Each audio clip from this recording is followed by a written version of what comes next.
Thank you for coming out. I appreciate it. And thank you for cutting the reception short. We oftentimes have it for an hour, but we thought this was an important enough conversation that we would truncate the reception a little bit. So thank you again for coming out.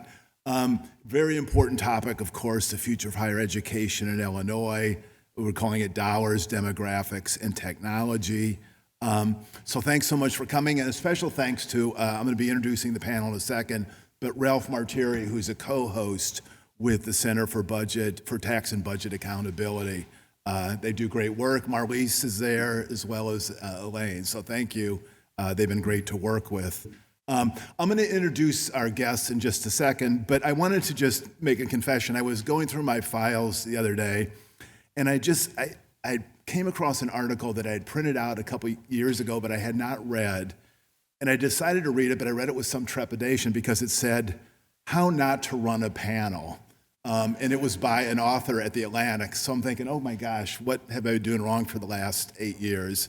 Luckily, most of what I've done has made at least some sense. But they actually had 6 rules for running a panel, which I think are worth following. And I will try to follow them today.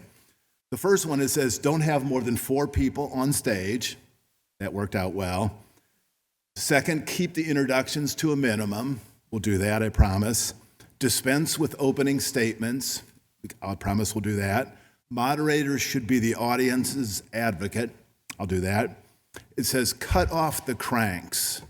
Now, at the Simon Institute, we don't have cranks at our events, and certainly not on our panels, and never the moderator. So that one wasn't really applicable to us.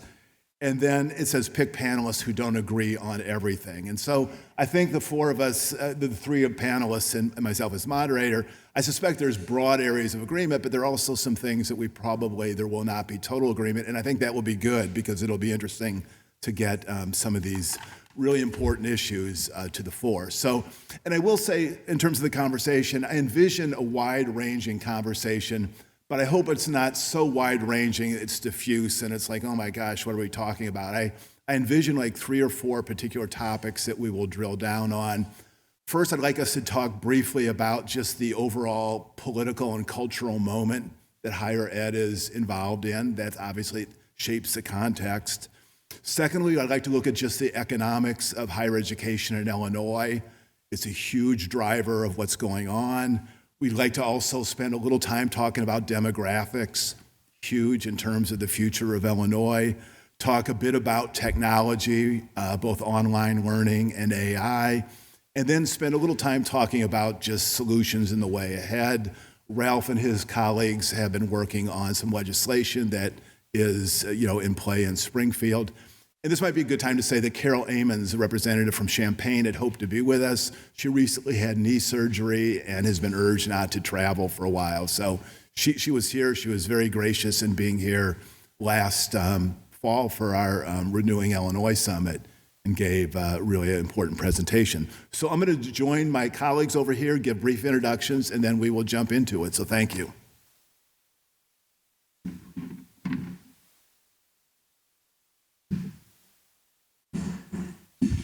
Well, as I said, I'll be brief. I'll start at the end with Ralph Martire, who's the Executive Director for the Center for Tax and Budget Accountability, which is a think tank that works on a wide range of economic issues at the state, local, and federal level. Ralph is also a professor at Roosevelt University, writes extensively on economic and political issues. Read him all the time in the Chicago Tribune, State Journal Register, and other publications. He has an undergraduate degree from Indiana University, very proud of his football team this year, and has a law degree from the University of Michigan. Next to Ralph is, of course, President Mahony, the 10th president of SIU. We also have one of his predecessors, Glenn Pichard, here. So Glenn, thank you for coming out. We appreciate that. President Mahony has been with us since March 1 of 2020, arrived 2 weeks before COVID, and I'm sure that has 1 week. Okay, who's counting? Yeah. But has had a terrific tenure here. Before coming to SIU, he had been president of Winthrop University in South Carolina for 5 years, and then has been a dean and a professor at Kent State University, and also a faculty member and administrator at Louisville. Has an undergraduate degree in accounting from Virginia Tech, master's in sport management from West Virginia University, and a PhD in sport management from Ohio State University. And Jim Nowlan, to my left here, is Illinois' resident Renaissance man. Has done everything and you can do. He's been a state representative, a cabinet director, a candidate for lieutenant governor, campaign manager, college professor, prolific writer on Illinois politics and government. And interestingly, I noted the fact that his first book came out almost 50 years ago, and it was called The Politics of Higher Education in Illinois. He was 50 years ahead of the curve, but has done just some remarkable work on that. In the back, we have several documents that you may have seen. Jim wrote a terrific essay for us for our Renewing Illinois Summit on higher education in Illinois that I would recommend for your reading. Ralph and his shop has produced some just remarkable reports on higher education and other issues. It's online, and also I think we have some in the back. And President Mahony issued a white paper several years ago called Future Enrollment in the SIU System, which is just a wonderful overview of the challenges that higher education is facing and kind of a deep dive on just what SIU is trying to do to navigate this difficult environment. So I urge that. And President Mahony also has a terrific podcast, that a monthly podcast, has a great one on artificial intelligence that was really interesting for me, has an amazing one on sports and the evolution of college sports and many other topics. So I would urge you to go to his podcast called Office Hours. Yeah, so let me, I've spoken enough. Let me just begin with the political context, and I'll just tee it up by saying the Pew Research Center came out with a report less than a month ago, and the headline was "Growing Share of Americans Say the U.S. Higher Education System is Heading in the Wrong Direction." The numbers, something like 70% of Americans said the higher education system is heading in the wrong direction, which is up from 56% in 2020. 77% of Republicans agree with that statement, 65% of Democrats.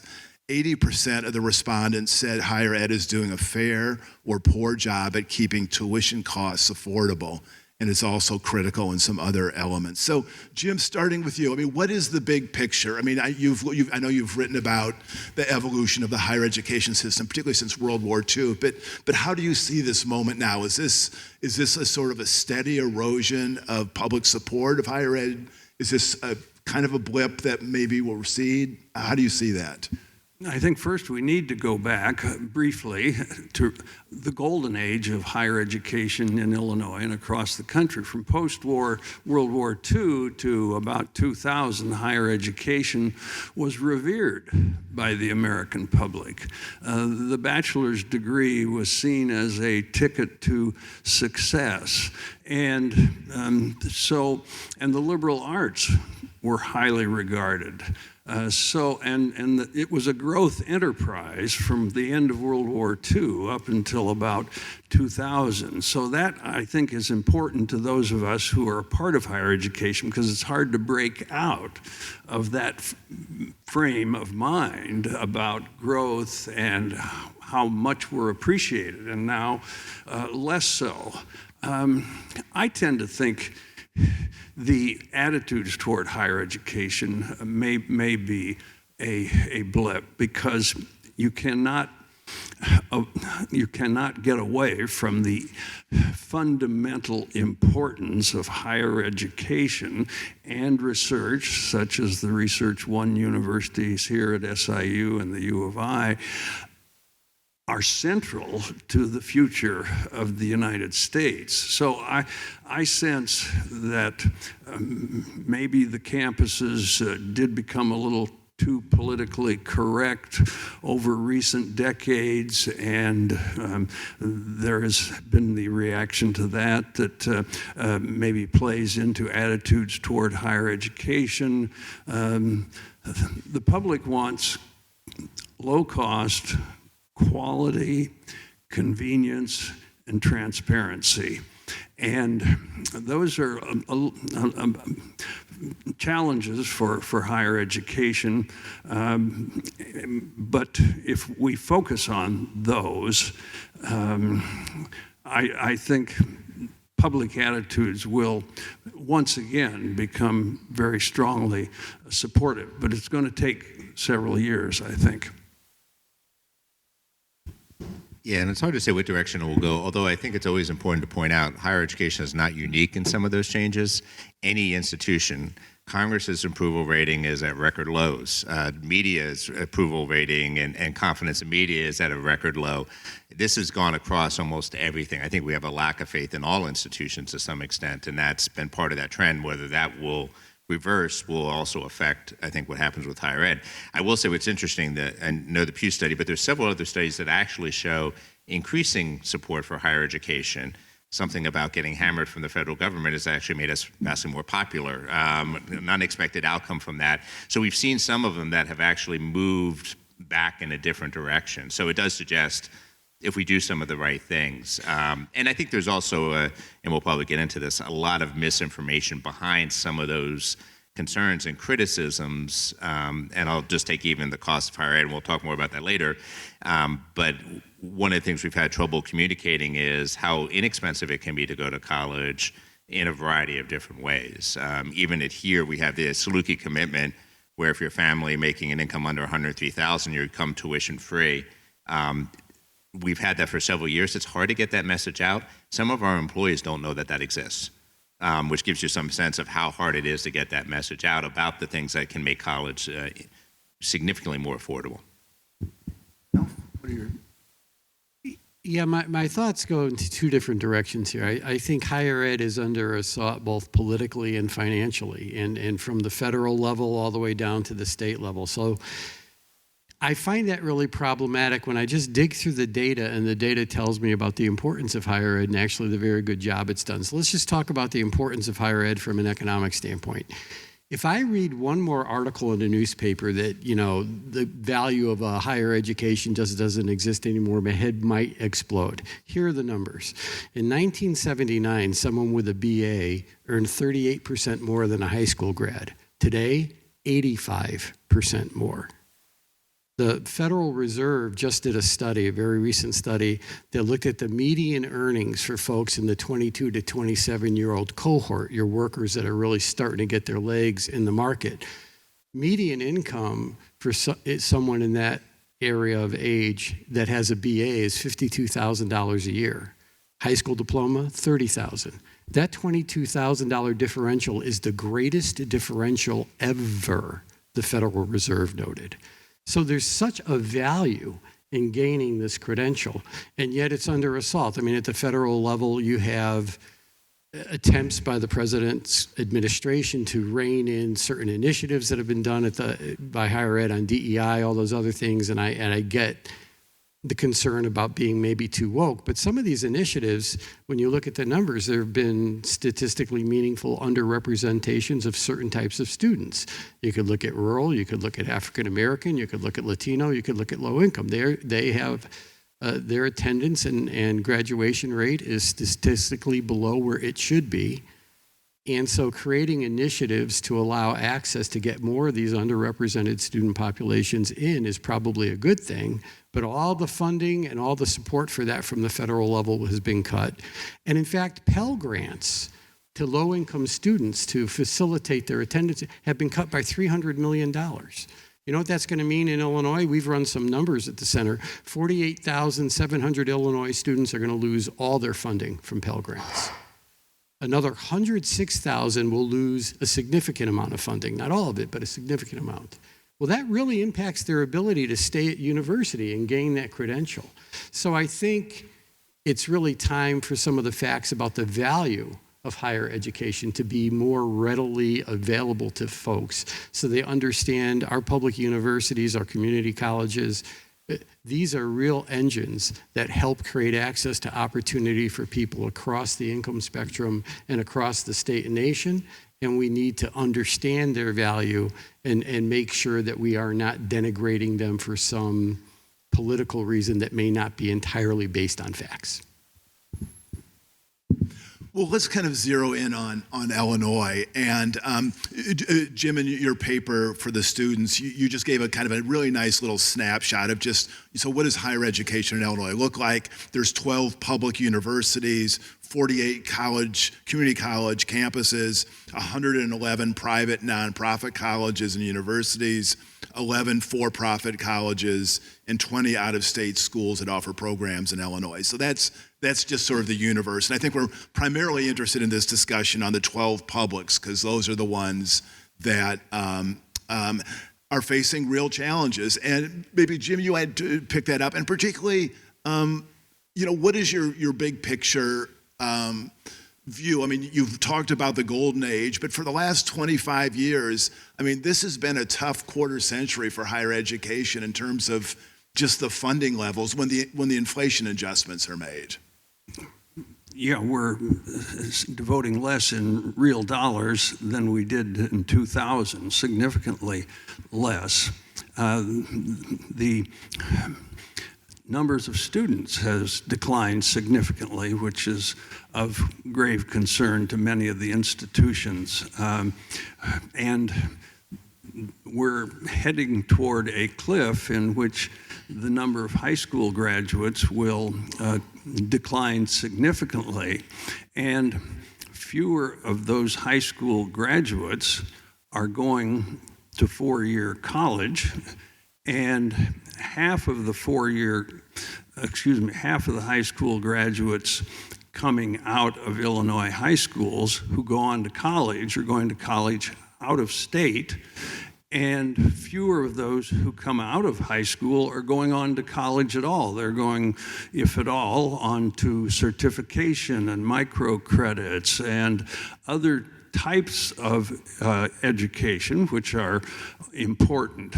So the pool of prospective students is going to continue to decline, and that is on top of a significant decline, as noted in my paper, from about 2000 to the present, dramatic decline in the number of students enrolled at our regional universities, and a significant decline in the community college enrollment.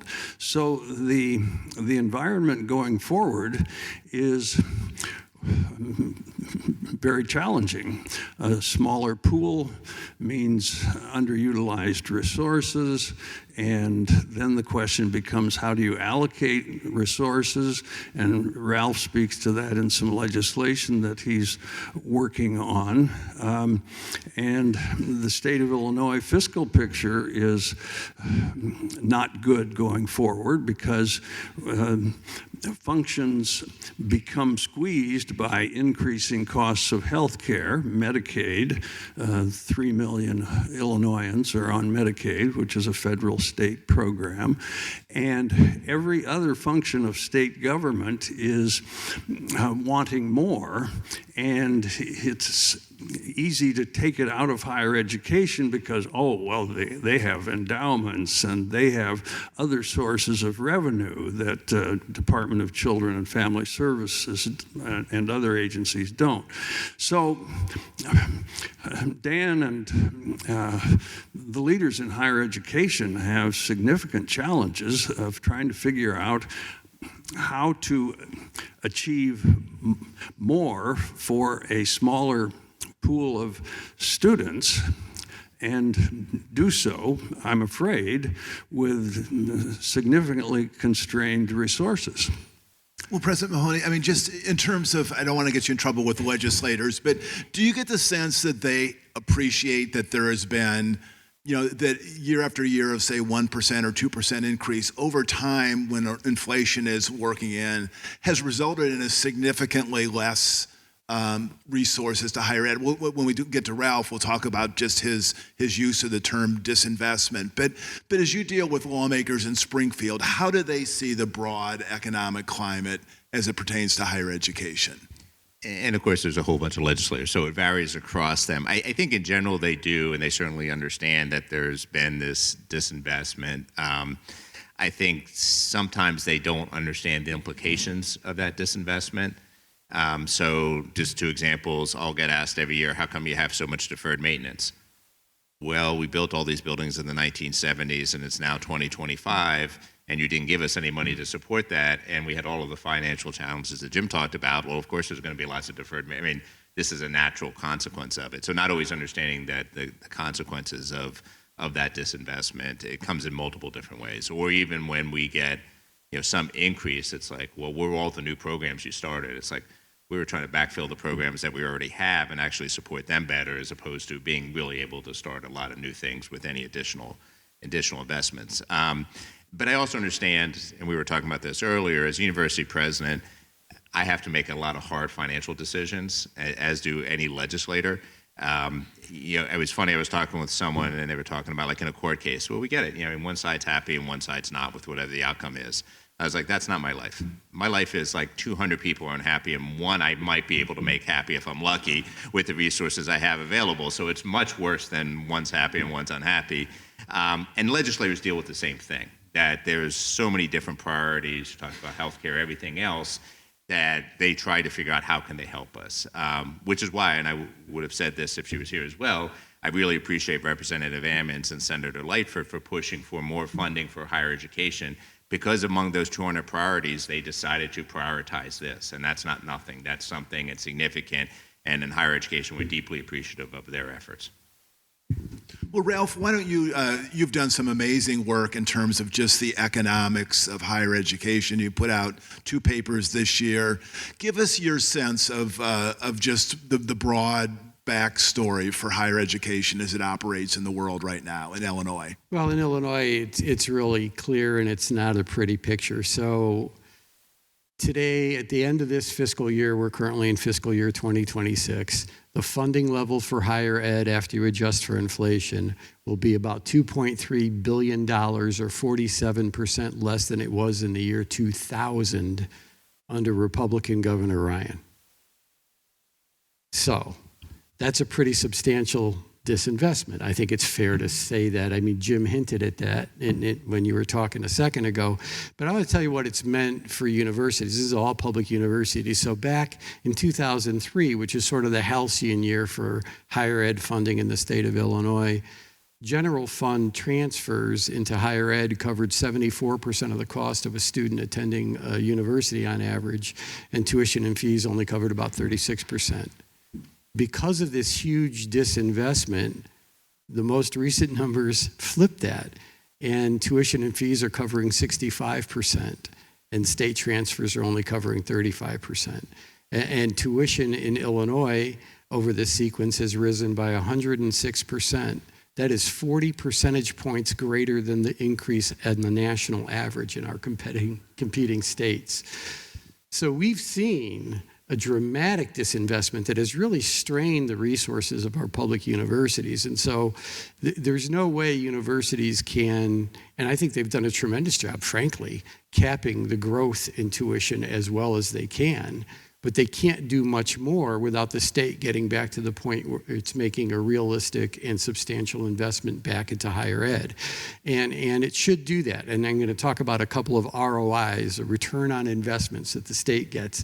So it's not just about higher ed. For every dollar of general fund investment into a public university in our state, our private sector economy gets $2.28 of economic activity, as the money going into the university becomes the salary of a professor or a student aide or whatever, and they spend that money on dry cleaning, right? It rotates through the economy and it generates a really good benefit.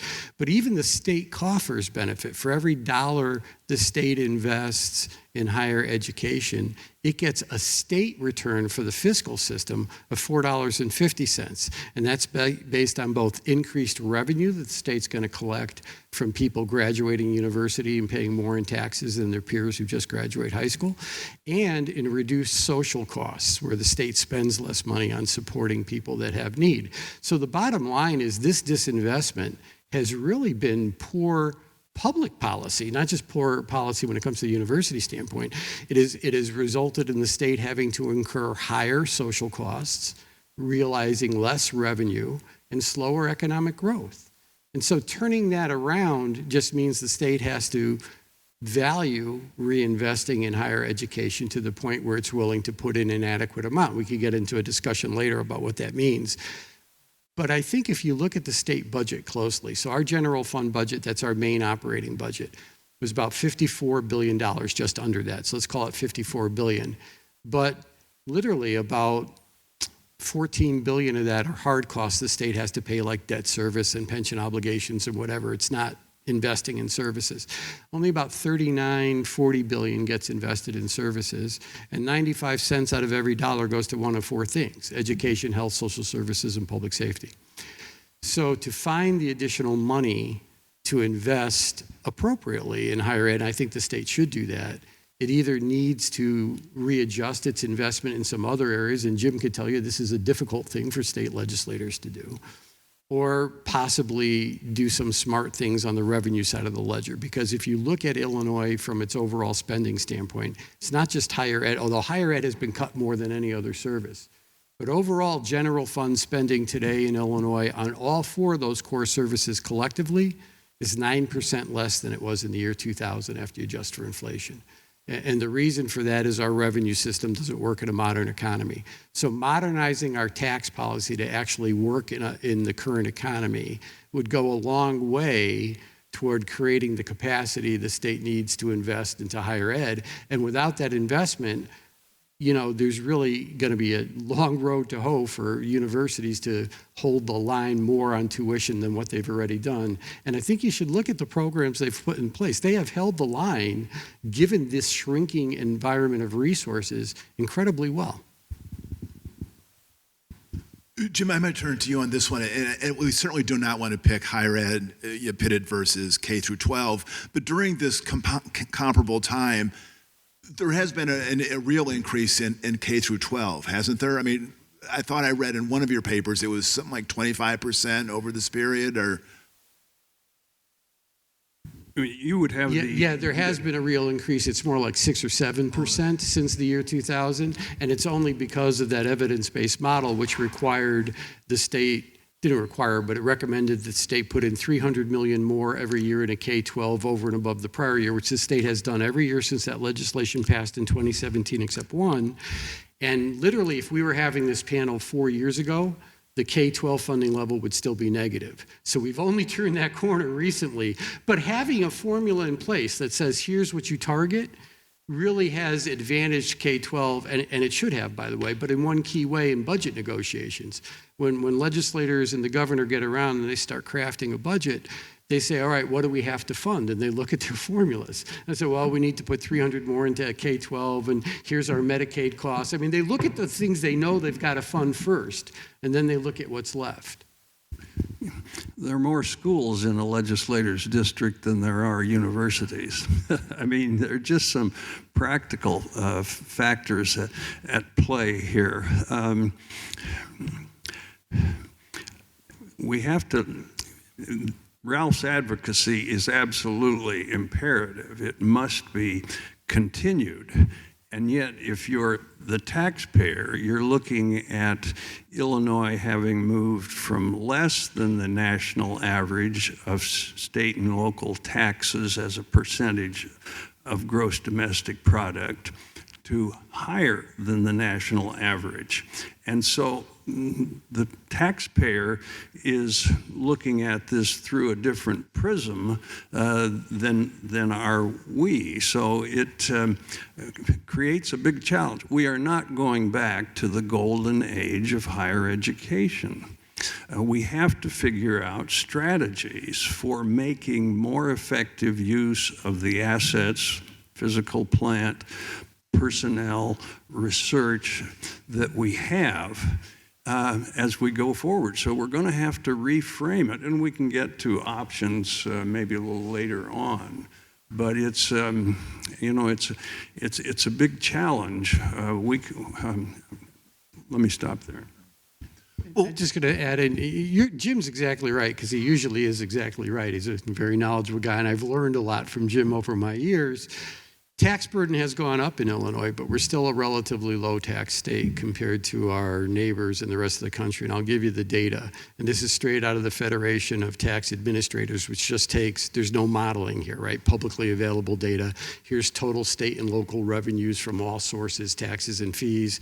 Here's personal income according to the BEA, divide the one by the other, and here's your tax burden as a percentage of income. Our tax burden as percentage of income in Illinois ranks 24th in the country. And when Jim was talking about, we used to be about 30th. So we've gone up, and that's not an insignificant jump, but we're 24th. We have the 6th largest population and the 5th largest economy of any state. We rank 24th in total state and local tax burden, including every tax and every fee paid to support any level of government. So we're still not in any way high tax, nor, I think, are we taxing at a level where we could actually satisfy demographically driven needs. One more thing about the Illinois economy, because context really matters so much in these discussions. Our state economy is over 1.1 trillion with a T dollars. 1.1 trillion. So if we were an independent country, that would be the 20th largest economy in the world. Excuse me, it's bigger than the economy of like Saudi Arabia and Ireland, places you may have heard of. The tax revenue we'd have to raise to solve our problems would be in the nature of $5 billion, which is so small in the context of a $1.2 trillion, $1.1 trillion economy, it's not measurable by any peer-reviewed econometric model that looks at whether or not the tax increase could hurt your economy, because it's too small. So we have to have these discussions, but I think Jim hit a point that's exactly right. Most people feel overtaxed. The media certainly plays it like we're overtaxed, and perception becomes reality. And if you're an elected official, you are dealing with the perception of your constituents, and their constituents believe they're overtaxed, and hence you have to treat them in that way, which makes moving tax policy as an agenda very difficult. Let's shift to the demographics. And President Mahony, I mean, in your white paper, you took it on pretty directly.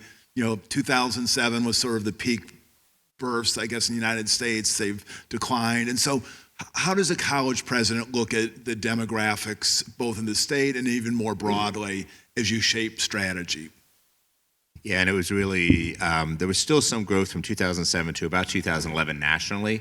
And then from 2011 on, it's declined. And when we look at students coming out of high school, so there's been a lot of talk of the demographic cliff, that in 2025, the number of students coming out of high school is starting to decline. It was still increasing, but the number going to college has been decreasing since 2011 for multiple different reasons. And so as we're looking at what what traditional universities had done, a couple of things. One is they really built almost entirely, at least their undergraduate population, on high school seniors, and that's who we're going to recruit into our programs. This is kind of the typical way we do it.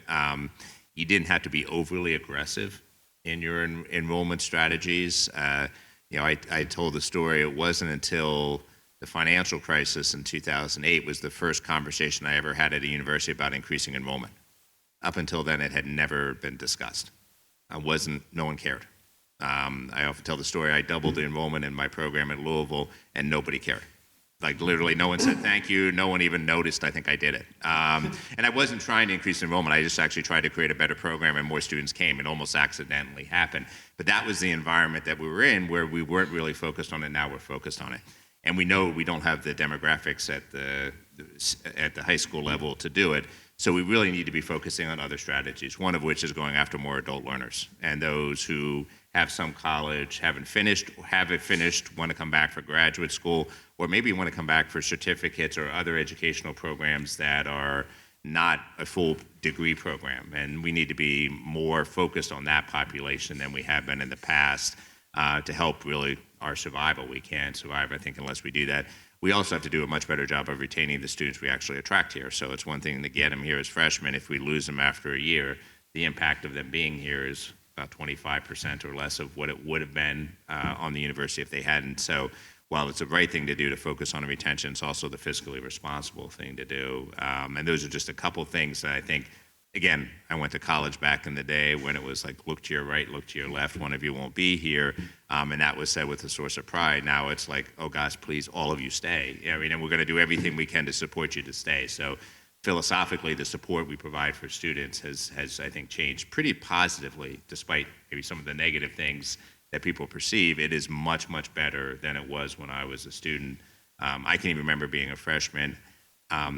If you're my academic advisor for my freshman year, could you raise your hand? Because I have no idea what that person looks like. I dropped off my schedule in their box, and they did it. He or she, I have no idea who it was. And that's the type of advising I got as a freshman in 1983, 1984. That is vastly different now. We're much more hands-on, and some of these are positive changes. Just one kind of thing that I saw just in the paper the other day, where there's apparently, I think it's SIU, Edwardsville has been involved in a program called Re-Up, in which there's something like 43 million Americans who have some college but don't have a degree. I mean, is that a universe that needs to be tapped and pursued? Absolutely, and sometimes for a variety of reasons they stopped out, and there may be that possibility they can come back and earn that degree. We also need to be more flexible about how we do that. We used to have a lot of rules, and still sometimes do. I had a provost I worked with once who says we're very poor in higher education of understanding the difference between rigor and rigidity. Some of our rules are really just rigid. They're not rigor. They don't add anything to the quality of that education. And so some of the institutions I've been at, for example, if a credit class was taken 10 years ago, it doesn't count. Well, we were talking earlier about philosophy. I don't think Aristotle's changed in the last decade. So if I'm taking a philosophy class, why that class wouldn't count just because it was a decade ago, that's rigid, that's not rigor. And so sometimes we make it harder for those students to come back than really is necessary. So we need to be more flexible about what is it we're really trying to accomplish, what is actually necessary to earn that degree, and changing some of our own kind of arcane rules. And this discussion leads to the point that education is a continuum from pre-K through the PhD, and we cannot discuss higher education without discussing preparation in the high school years. We have to do a better job of preparing students to do well in college. So many have to take remedial courses in college, and that puts them behind the regular student, and the lack of preparation creates real problems for institutions in hanging on, retaining students. So while we can't devote a lot of time to it this evening, the problems and challenges of higher education are also rooted in the K-12 system. Yeah, I was going to add, and so I'll push back a little on that. I don't disagree completely. I think that's particularly been a problem. COVID really damaged the educational progression for lots of students, so we're definitely seeing that. At the same time, I've been teaching for over 30 years, and I can count on one hand and have a finger left how many students I did not think were capable of finishing college. So it is our obligation to find ways to help support them. And again, sometimes that costs more money, so the costs kind of go up. But we need to do things that we think will help those students. We really have, both of our institutions recently, really addressed what we call high DFW rates, which is classes where a large percentage of students get a D, F, or W, which is very predictive of them for simply not finishing. And we've had pretty strong success with changing that with the same high school preparation, but us changing the things that we can change in higher ed. So, I mean, I'll get in these discussions even with other presidents, and they'll talk about the higher ed thing. It's like the K-12 thing, and I'm like, I can't change K-12. All I can do is deal with what I have in front of me and change what we do with those students, which I still think there's a lot more we can do. Georgia State has been a great example for really saying, what is our mistake? What is our fault, and trying to change that. And we're trying to model a few of those things right now. You know, the good news on the K-12 front, at least, is we do have this evidence-based funding formula. So prior to the passage of that legislation, Illinois was a foundation state where the state just set a dollar amount per kid that was basically what the General Assembly and governor thought the state could afford. It had no tie into the actual cost of educating kids. Under the new evidence-based formula, there's a series of inputs that have been identified that have a statistically meaningful correlation to enhancing student academic outcomes. And these include everything from test scores to dropout rates to graduation rates to disciplinary rates, virtually every metric you'd utilize to evaluate a K-12 system. We've just started funding that for 7 or 8 years. It's still underfunded by $3.6 billion. When that model was initially being funded, it was underfunded by over $7 billion. We had 70% of the school districts in Illinois deficit spending. So we have to get to the point to really see that turnaround Jim's thinking about. And he's right, every school district needs the resources the evidence indicates are necessary to educate the kids that are walking in its door. We're not near there as a state yet. This is why added capacity and the capacity issue is so important. There's 2 fiscal policy rules I like to say make everything clear. But the biggest one, if you have inadequate capacity on the front end, you will get inadequate outcomes on the back end, whether that's K-12, early childhood, or higher ed. So making the adequate investment is what it takes to generate the outcomes we all want to see. And we are starting to move there now in Illinois and K-12.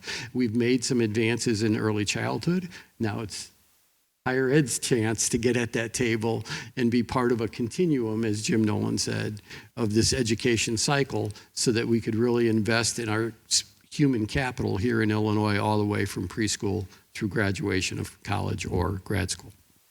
I want to get to technology in a second, but the one question I have in terms of just a lot of the stories about more and more students, high school students deciding not to go to college, is this a big trend that is rolling down the tracks? Are these just are people jumping on 1 or 2 year numbers and extrapolating more than they should? What is your broad sense of whether more and more students, given that Ralph laid out the economic benefits of a college education, but why do people seem to be rethinking this? And we'll go down this way here. Yeah. I think there is skepticism that the traditional 4-year degree is providing outcomes, that is jobs, commensurate with the cost going in, whether that's fair or not. I think that's the perception. And there are so many ancillary ways to earn an education today that are more convenient. Online, I was going to ask if there were any students here. It looks like a faculty staff audience for the most part. But my point is, students are taking many of their courses online. You don't need bricks and mortar for an online course, and you don't need to move to a community of the university to earn that online credit. So we're being challenged by lots of additional ways to earn degrees or certifications in manners that appear to be less expensive. They may not be, but they appear to be less expensive. So the traditional entity is being challenged. Yeah, I don't think it's as much a trend as has been reported. And certainly if you see community college enrollment, that was actually shrinking nationally much more than 4-year college enrollment was. So that doesn't seem to be consistent with this idea of they're going for 2-year degrees or going, and even there's been a huge explosion in the trades or anything like that would suggest that that's happening on a large scale. It certainly is happening some. And there's nothing against that. I mean, I often talk about some of the guys I played football with in high school went into the trades, and that was the right fit for them. I think my concern sometimes is some of the messages that we have out there, and I think Ralph was hitting on that pretty effectively, are suggesting this isn't worth it when it really is. And if you're making that decision because you think financially in the long term that's the best decision and not really your interest, then I have concerns. If it really fits your skill set and what you're interested in doing, then I think that's fantastic. Again, a lot of friends who went that route and have done quite well. So I think it's over-exaggerated how much that is happening, but it certainly is happening. Some are going directly to work thinking, not even really getting a 2-year degree or going into the trades and just finding a job because of the immediacy of money now compared to 4 or 5 years from now. And that is often not the best long-term decision, which again, a lot of Ralph's data talks about. Let me ask the president this. We've gone from, and I'd have to recheck the figures, total enrollment, higher education in Illinois, 850,000 down to 680,000, something like that. Are we going to get back to 850? Yeah. Probably not. Yeah, I mean, and it's. I think most institutions, we hear this in Carbondale all the time, what the enrollment used to be, and it's like, that's nice. That's not what it's going to be in the future, and that's not what it's going to look like in the future, what it looked like in the past. I don't think we'll get back nationally to a level of enrollment where we were at our peak. That just doesn't seem likely, given the changes in the population in general. Doesn't mean it can't be strong. It's just probably not going to be. I know even in the strategic plan for Carbondale, it's, I think 15,000 is the goal, not 20,000 or back to where it was before. And that seems to be much more realistic and rational. So yeah, we're not probably going to get back to those numbers. But community colleges, again, like I say, they've struggled with the same thing. So. And I think the decline in Illinois has been worse than it has been at the national level. And so I do want to highlight that. And going back to 2010, so between 2010 and 2023, nationally, full-time equivalent enrollment in public universities declined by 10%. In Illinois, it declined by 29%.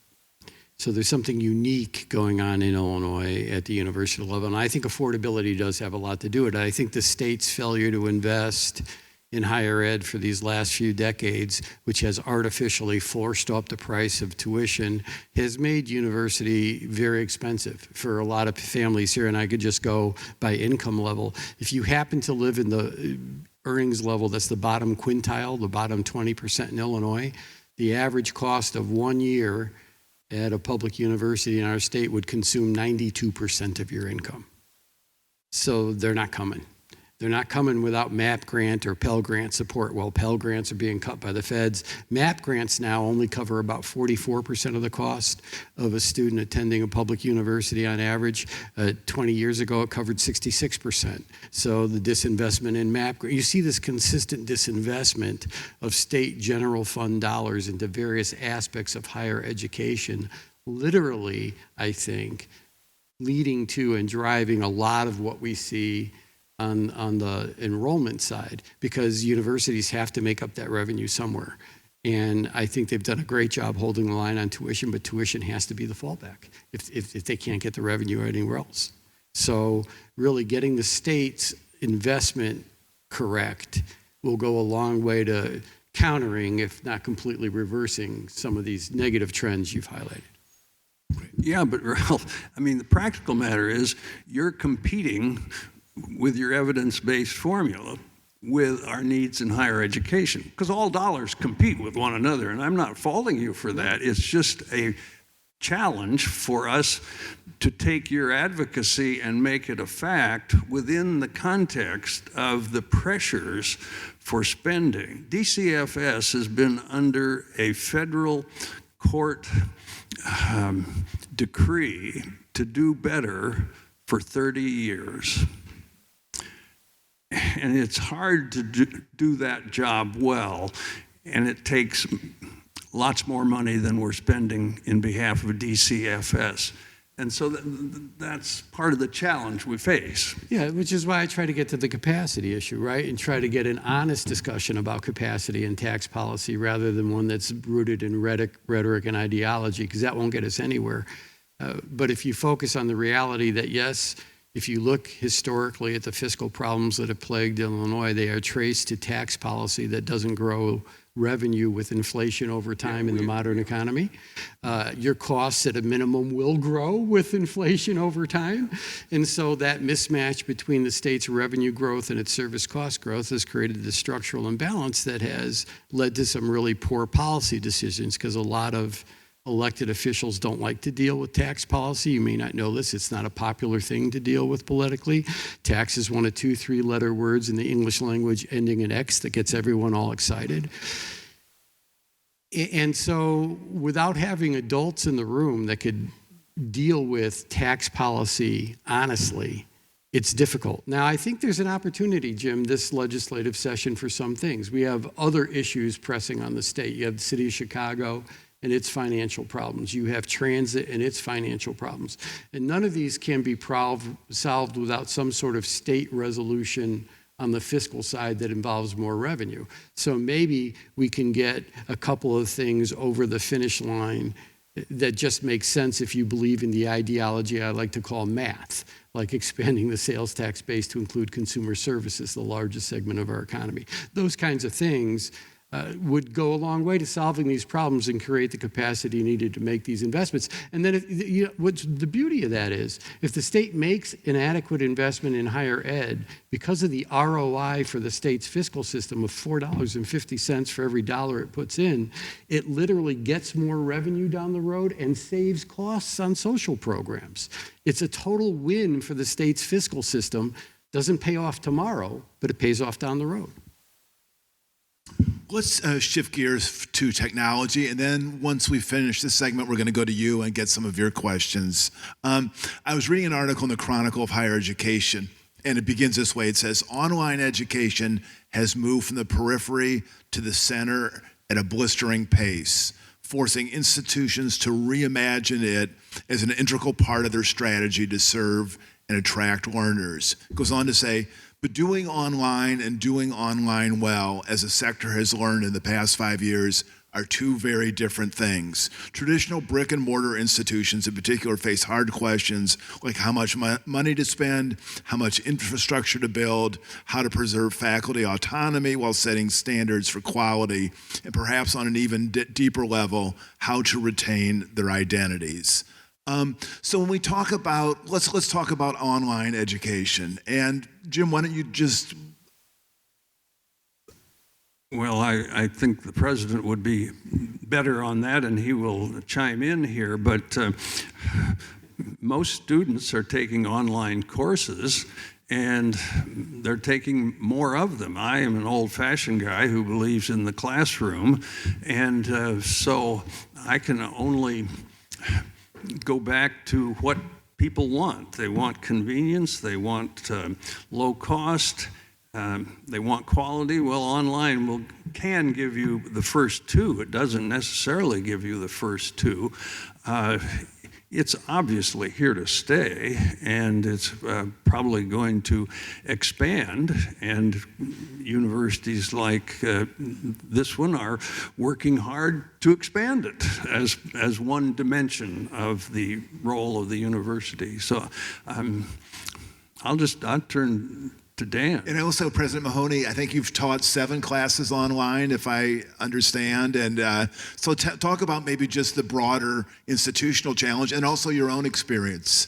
Yeah, so I had never taught online before the pandemic, so I had always been a traditional classroom teacher. I still prefer to be in a classroom, all things being equal. I think there's certain... I always say I miss the 10 minutes before class and the 10 minutes after class I had with students, and that's hard to recreate in an online environment. So there are certainly things you lose with it. I think it's been interesting to kind of watch the evolution of kind of online, and a couple things I think we learned during the pandemic. Well, it was interesting. Going into the pandemic, I had a lot of faculty at any institution I've been at who were pretty much, as God is my witness, I will never teach a class online.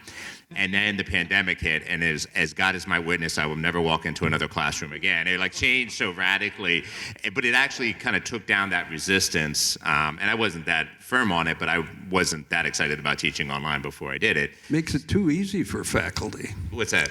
To teach online. Oh, I don't know if it's easy. It's different. I don't mean the teaching. They can do it from home. They can, kind of thing. I don't know. I find it much harder. I think it's harder to try to create the interaction with students that I want. It's harder to create the active learning. Like, everything about it to me is harder to do. I am constantly, actually one of the podcasts was on how to improve teaching in the classroom. And let me put it this way. Are faculty on campus as much as they used to be? No, and it's not just the teaching though. It's because you can do research from home. we used to have these things called card catalogs, and we used to have to go to the library and do things. So, early in my career, I spent all my time in the library. I can do any research I want to do from home, and so that's changed. So it's not just the teaching; it's kind of everything is vastly different than it used to be. But anyways, what I was going to say about what we learned during the pandemic also was that online teaching didn't work for everybody either.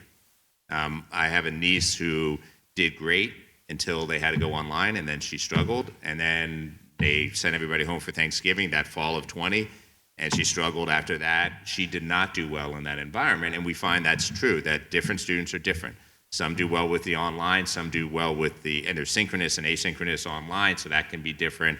Every student's a little different, and I think what we're trying to do as we go forward is try to meet the students with what they need. And now that we've all had some experience teaching online, that is one option. And if that's the group we're going after, where that's convenience is a big thing. I used to be an education dean.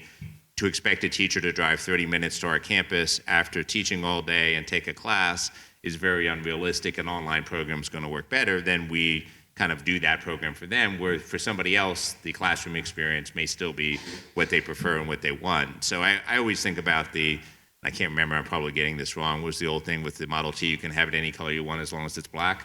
Like we kind of, for a long time, education was you can have it any way you want as long as that's exactly how the professor wants to teach it and exactly the experience that they want to provide for you. Now it's like we're trying to provide a range of experiences from online to face-to-face, different types of online, all to meet whatever the needs of that group of students that we're looking for in that program. When I was a student, it was correspondence courses. Yeah.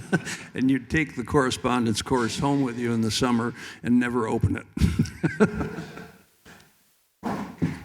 Dan, has there been research on just quality and online? I mean, what do we know about the learning experience over time?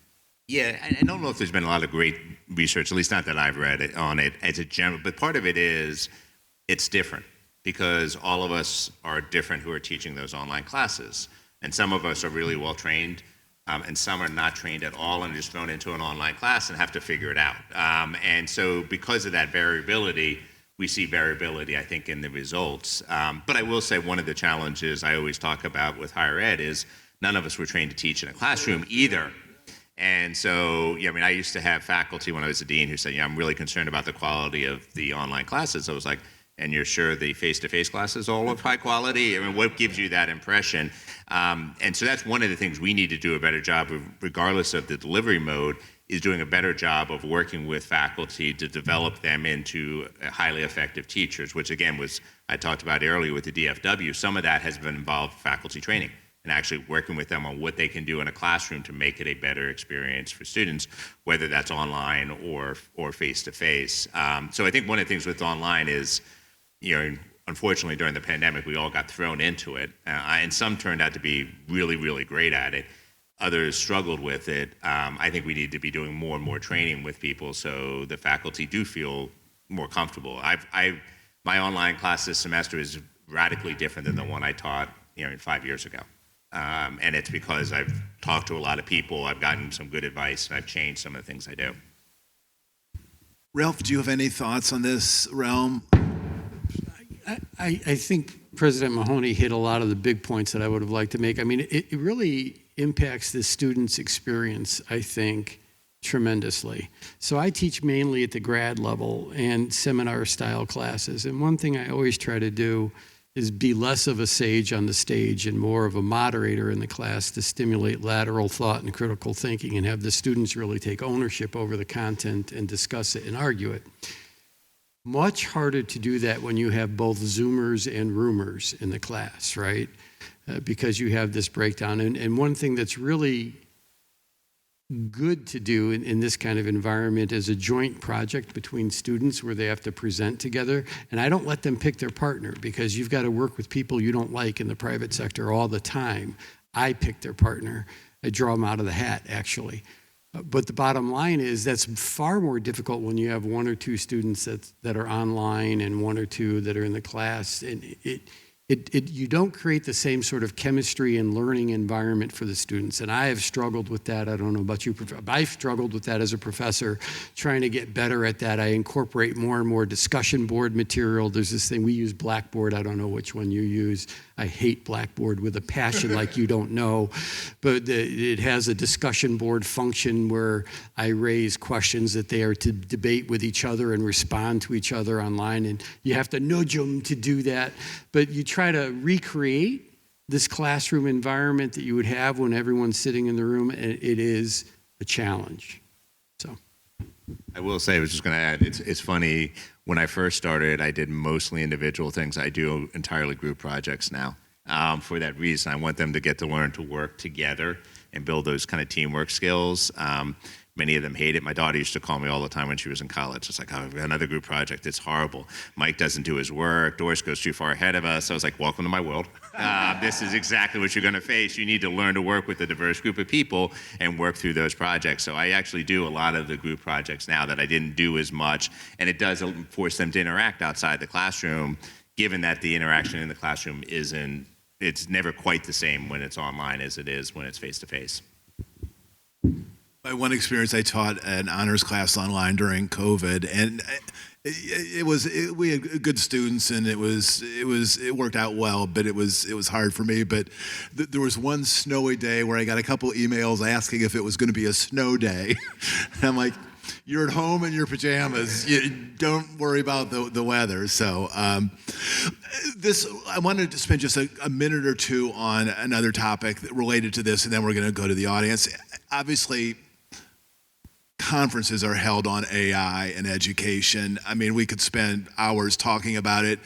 You know, Dan has an amazing podcast. It's really, really interesting about just how AI has kind of quietly descended on SIU. I mean, I learned that the school offers 54 classes on AI, and many classes have AI, almost all of them have AI embedded into them.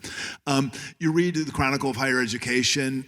Every week there will be an essay that I'm broadly, sympathetic to about from a humanist saying this is doing great, this is challenging the critical thinking skills of the students. So Jim, pick it up and then we'll just go down about just how you see AI in higher education and how you think about.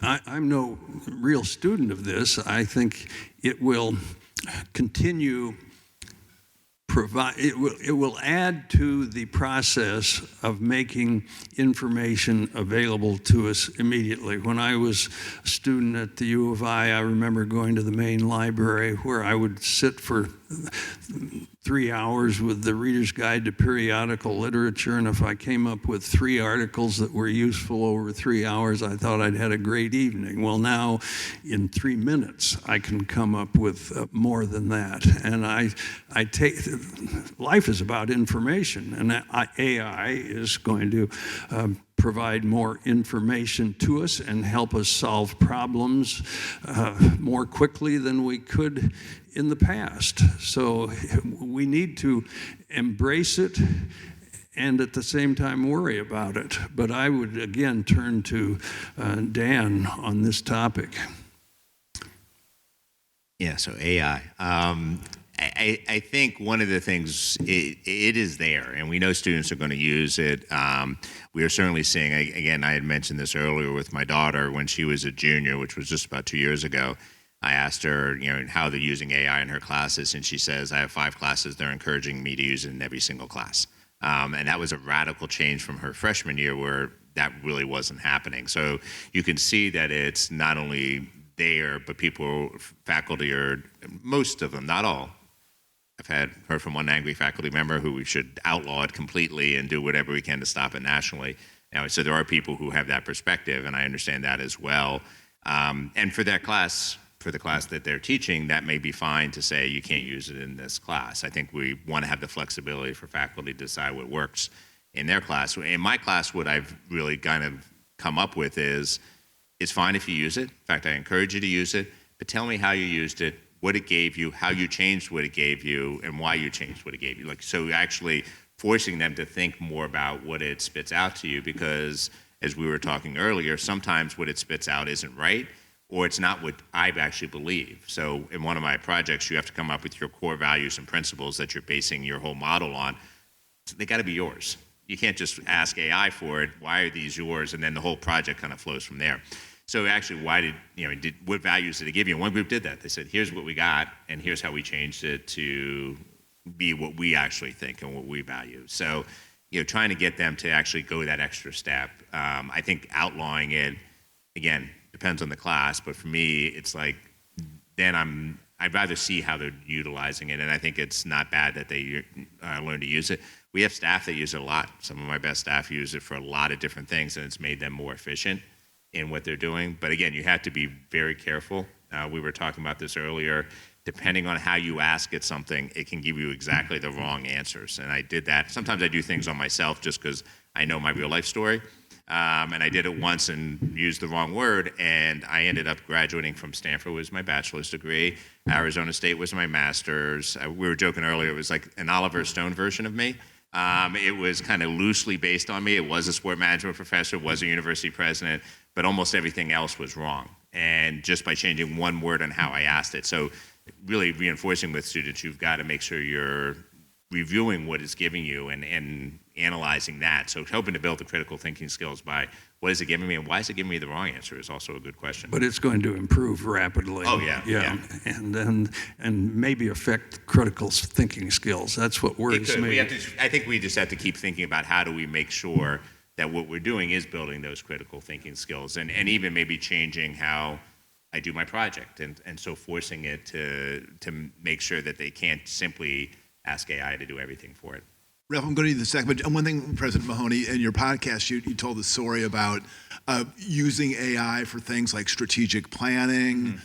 You were doing a project on retention, and you kind of scoped it out and like, oh my gosh, this is a major project. Yeah. And then we're able to use AI in a way that saved you just dozens and dozens of hours. So talk about AI as an administrator. Yeah, and that's why I said some of our employees are now using it much more so, and it's able to look at large data sets and do some analysis in ways that used to be, frankly, very cumbersome.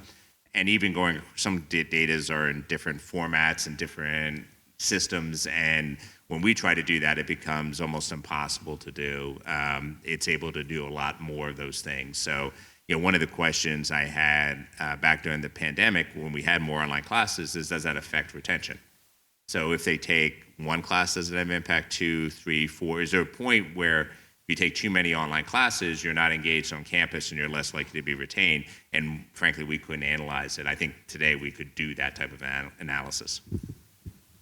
Yeah, so I have a sign on my door that says, put your device down and think for yourself. So I'm close to the camp of banning it. And I do teach at the grad level. I don't do tests. I just do papers, and I do group projects. And so I want to see their thoughts. I want to see how they manipulate the content, apply the content, and ultimately master the content. That is what I'm looking for. So if I'm getting something that was spit out by AI, I'm not getting any of that as a professor. And so that's no bueno. Now, I say they can't use AI, it's in my syllabus, for creation of their work that they turn in. They can use it to research, of course, and it could save you time and it could collect data and whatever.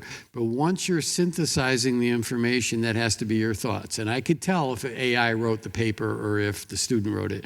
I've had a couple where I just draw a shovel on the paper and hand it back, and he looked at me, yeah, I used AI. I go, I know you did, redo the paper.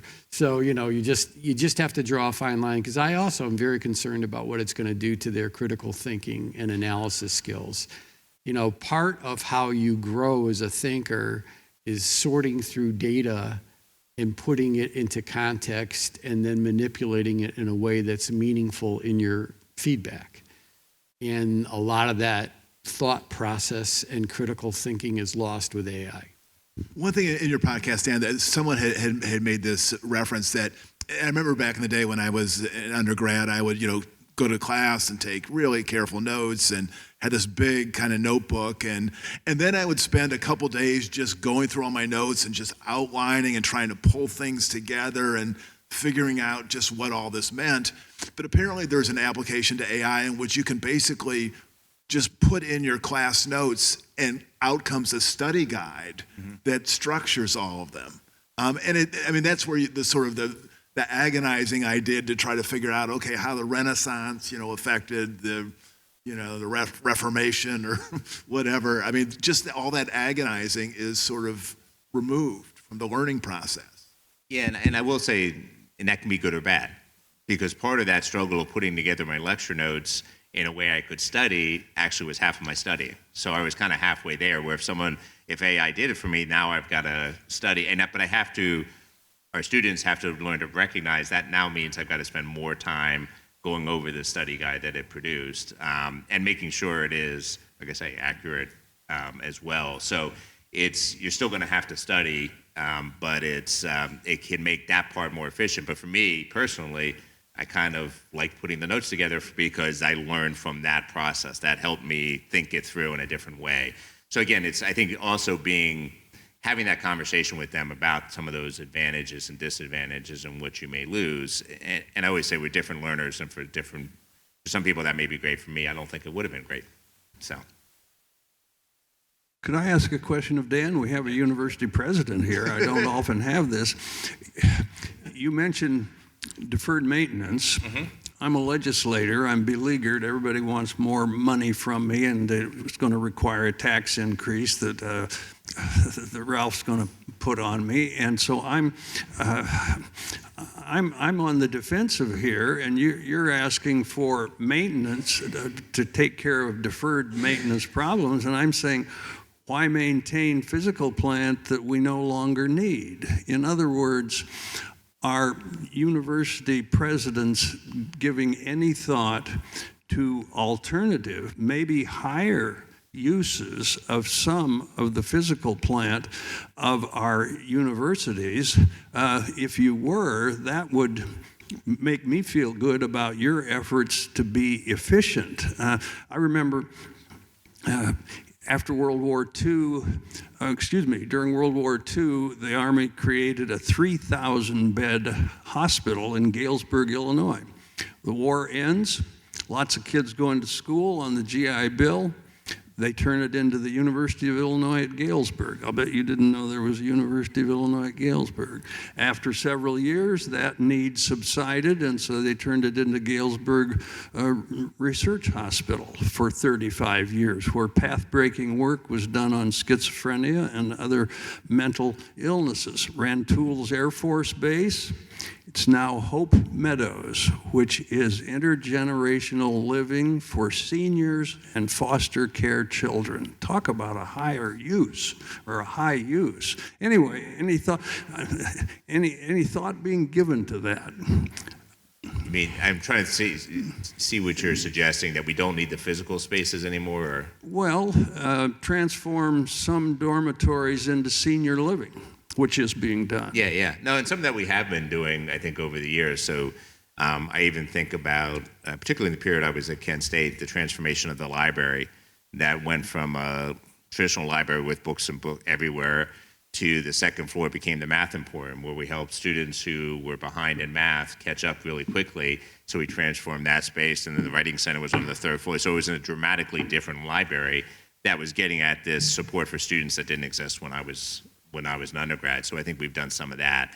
I think I will say one of the things too, sometimes when we get to the online, this conversation, is you'll need less physical space, and to some degree that may be true. But one of the other things that was interesting when we were talking about whether to even come back in fall 20, have any on-campus presence, we had some of our historians and others saying, we should just go totally online. And then I had my automotive guy saying, it's really hard to teach someone to repair a car online. And my aviation people are like, it's not good to teach a pilot in an online class. Our chemistry professor who was in there, it was all these people who were like, we need the labs. So there still is a physical need for physical buildings. And I think there will always be students who prefer the on-campus experience for some of the reasons I prefer being in the classroom. It's better for them. They get more out of it. Being on campus allows them a whole lot of other things. I always think my undergraduate experience, as much as I learned in the classroom, the things I learned outside the classroom are probably more valuable in some ways to my overall development. I was involved with student government and a lot of student organizations. That was valuable. So there's still, I think, a value to the on-campus experience. And so I don't see us going away from that, although some people have suggested that. But there's too much capacity. In some places, yeah. Okay, audience, how would you like to, what questions would you like to put forth to our panel?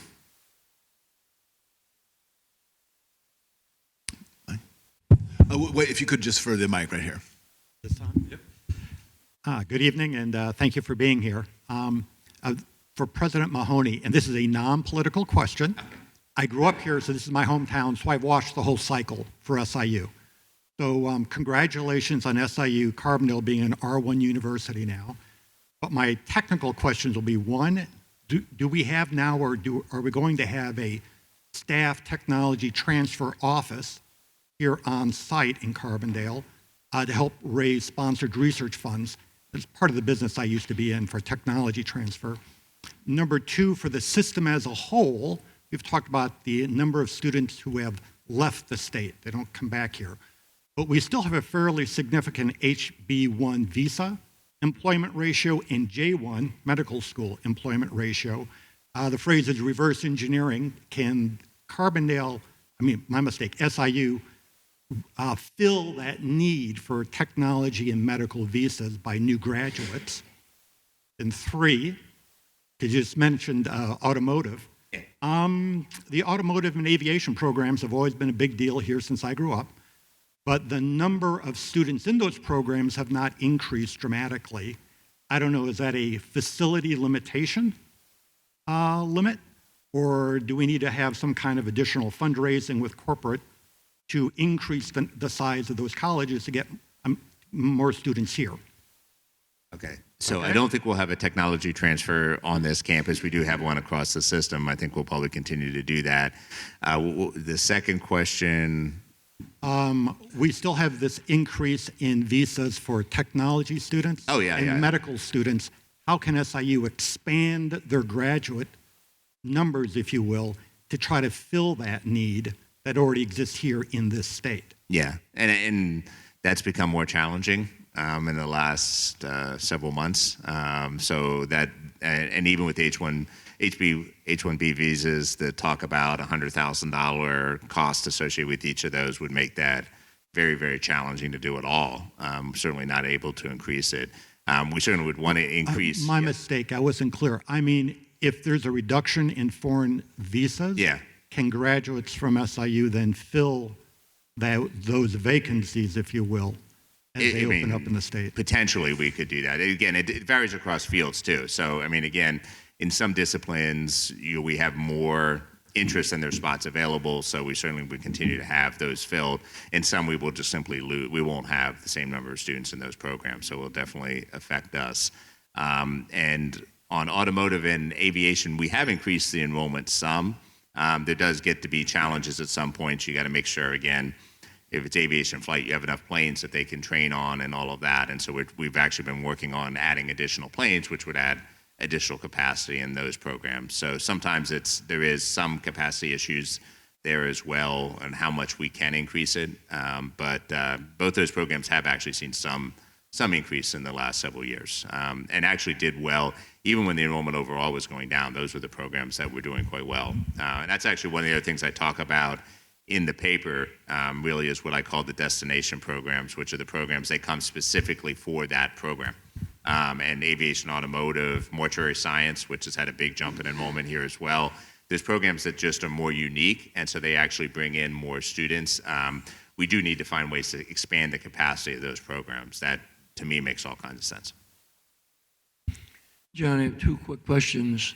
Number one, I've noticed that some universities in the country mandate a certain level of competence in AI for all of the students, whereas other universities leave it up to the professorial community to embrace a certain level in individual classes. I don't know which policy is best, but should the state legislature have any say in mandating for universities a certain level of competency in AI, since this is such an important issue for the future. Second thing is, recent research has shown that in the very near future, females will outnumber males in university graduates by 2 to 1. What implications does this have for our society? Economically and socially. I'm just asking. So I'll never be an advocate for the legislature getting involved with more things, mandating more things for us to do at the university level. I prefer us to be able to figure that out, and I think we will have to. We've been talking a lot about what our AI policy is, what types of things we're going to expect from faculty and everybody else. I think I'd rather handle it at this level. It's interesting, we had our 4th annual, we host the Illinois Equity Symposium each year under Dr. Sheila Caldwell, our Vice President for Anti-Racism, Diversity, Equity, and Inclusion. She leads kind of that effort. This year was focused on males and the declining number of males in higher education and what we need to do to reverse that. I think some of it sometimes is related to men go into certain trades and other things more than women do, and so they've chosen to go that route, as we were talking about a little bit earlier. But the decline we're seeing is pretty rapid, and I think there are certainly some things we can do differently. And that was what the whole 2 days, frankly, was focused on, is hearing from a lot of national experts across different groups about what we can do to better support men, attract men, support them through, and we're sometimes failing on that right now, frankly. Glenn, there was an 1866 state court decision that said no man's life, liberty, or property are safe while the state legislature is in session.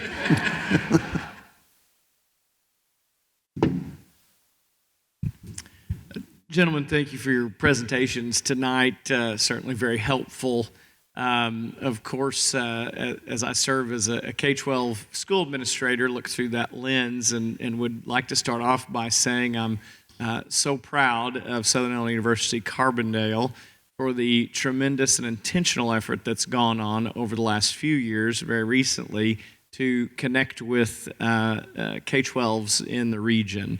I really see that work. It's very apparent, and have experienced that in person, and also see our students in this region being impacted in a positive way by what the SIU system's doing there very intentionally on a local basis. So thank you so much for that, President Mahony. Of course, would be remiss not to recognize Ralph Martire and CTVA for the tremendous work of evidence-based funding and the impact it's had on K-12, as you all have indicated as well.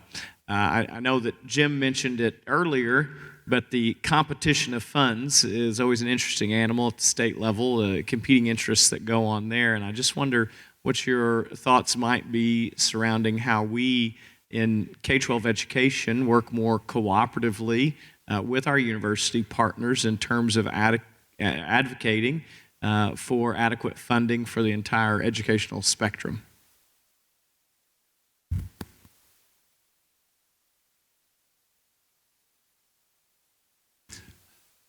I remember that when I was a young legislator in the 60s and 70s, it was $2 for elementary, secondary education and $1 for higher education. Now it's about 6 to 1, I think, K-12 getting the 6 and higher education getting the 1. So obviously, there is a challenge for higher education in terms of advocating for its fair share.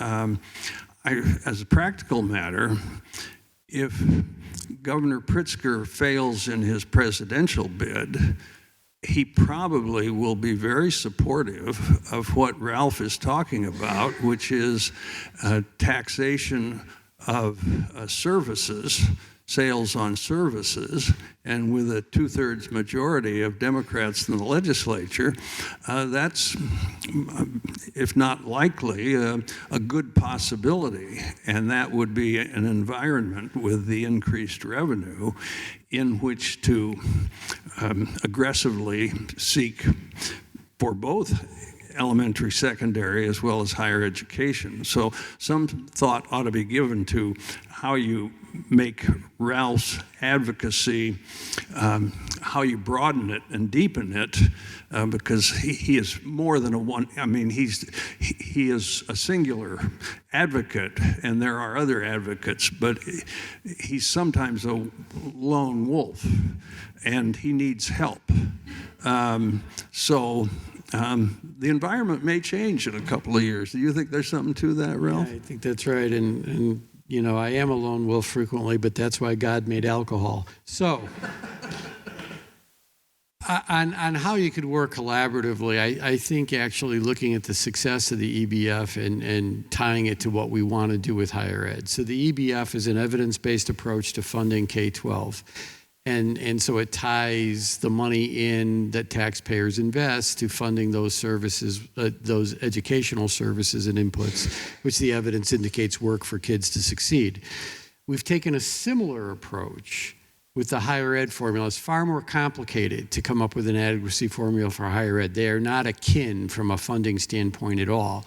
But there is an adequacy amount determined for higher ed under this new proposal that covers core instructional program, mission, arts, research classification of a university, O&M, your basics, but then some more. So additional investments in so that we could increase the overall graduation rate from universities in Illinois by 3 percentage points. And that has a major positive impact on the economy. Then enough additional resources into the adequacy target for universities so that we could bring in more traditionally underrepresented students and not just bring them in, but graduate them and cover the supports they need. Dr. Mahony talked about that a couple times. So that's how the adequacy target of the universities is designed. And then, you know, an adequacy cap is determined as a formula, and then money comes in. How much? K-12 has a target of $300 million a year that really should be at least $500 or $600 million a year more. The higher ed target would increase university funding from $42 million in that range for all 12 universities to about $135 million every year. That's about what universities get now. About 40 million. What does it get? Yeah, 39 million is their 5-year historical average. Increase? In total. And now they'd get 135 million a year to the universities. So they'd go up from 40 million roughly a year on average. This is over the last 5 years. I'm still not following that. 45 million represents what for the increase in funding annually? Yeah. Okay. So it would bump up by about 90 million, roughly. That's $90 million in a $53 billion budget. I say we could do that without a tax increase. I say the state could find that and you could advocate for that. But your state reps and state senators need to know that you would support them and your colleagues would support them in raising revenue to fund this, because they are really hard to convince on revenue increases. I think Jim made that case well. It's true. But if they know their constituents support them, that allows the political will to develop.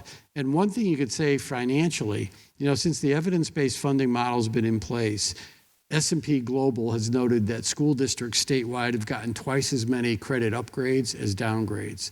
And the number of school districts deficit spending has gone down significantly.